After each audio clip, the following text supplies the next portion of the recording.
Welcome back. I'm Frankie. In my last video, Divas Part 1, I discussed the calathea. In today's video, Divas Part 2, I'm going to discuss other plants I have difficulty coexisting with. They just don't love me, and some I refuse to let pass my threshold. Divas are those plants that you have to pay extra special attention to because they have certain requirements. And the beauty of them will make you want to put up with their finicky ways. There may be someone out there that does not have a problem with any plant. The most of those plants I keep in the sunroom so that I can keep an eye on them because they're divas, okay? The next group that falls into the diva category, the Purple Waffle. Now the only requirement that it has is water. It cannot dry out.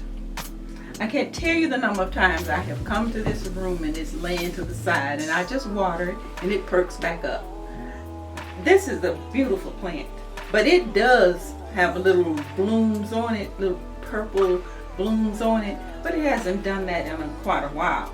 Now, I took it out on the deck and put it on with the calathea, and it grew exponentially. And so at first I was just going to discard it because it's just too much trouble. And every time I turned around, leaves were falling, but I put it outside and I fed it, and now look at it. As a matter of fact, I started out with one, and now I have 1, 2, 3, 4. They're very easy to propagate.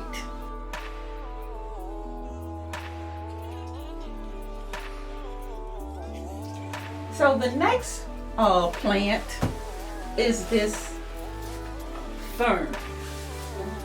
It was in the kitchen, on the counter. I got it here, and the next step was it's going to be out the door. But when I put it here, it seems to be doing well. I was gone for 2 weeks, and it survived, but it cannot dry out. I have the same thing. I have it in this with a wick on it. I'll tell you all about that in another video. But it can't dry out. So, and speaking of ferns, this fern and the Boston fern, which I keep outside, are the only two that I have.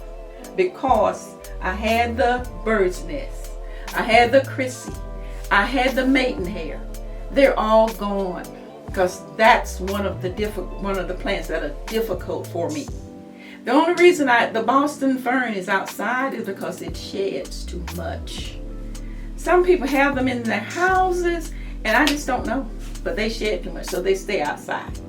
Right now they're in the garage, and they're overwintering in the garage, and they're doing very well because I see they're growing.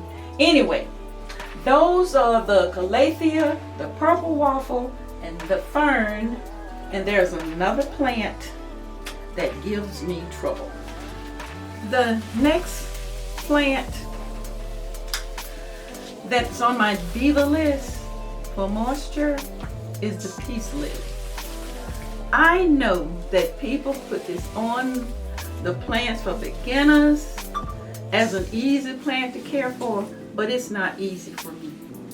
This is probably the only one I have had this plant so many times, and it never lived. I'm almost, looking at it now, I'm almost ashamed to have it on the list because it's so beautiful now. But it wasn't always that way. I had it on a location where it was dying. And that's another thing. Sometimes you're gonna have to put your plant in different locations to see where it wants to live. Like I said in the beginning, that you're going to have to learn how to coexist with your plants. But this is basically the first one that I have kept alive for more than, well, it used to be a month, and they were gone. But I've had this one for a year. I know it has a yellow leaf on it, but you have to come to expect that, to have yellow leaves on it. You just pluck them off and keep on going. And so the one thing that I started doing, I started observing it and make sure it doesn't dry out. Make sure it's watered, not in sun, because it'll get sunburned. I'm just playing with it because I'm just so proud of it. Well, maybe it overheard me say, well, it was in the foyer. I moved it closer to the door. The next step was it was going to be out the door. Because what's the thing? You got to grow or go. So it's growing. I may take it off the list. Well, I'm going to get another and see what happens. I'm going to get another one. Oh, I know one thing else I did. I took it out of the pot. I transplanted. That's what I did last spring. But I didn't dare put it outside because I was scared. I was scared. I didn't want to lose it. So there are my difficult plants that you probably, if you see some as we go forward, and if you see me still with this, you know I have conquered and taken it off of the diva list, because if you look at any beginner's plant list of plants that are easy to grow, the peace lily is right there, but it's never been there for me. So those are my divas that require moisture. The next section is going to be those that do not require moisture, that I have problems with. Thank you.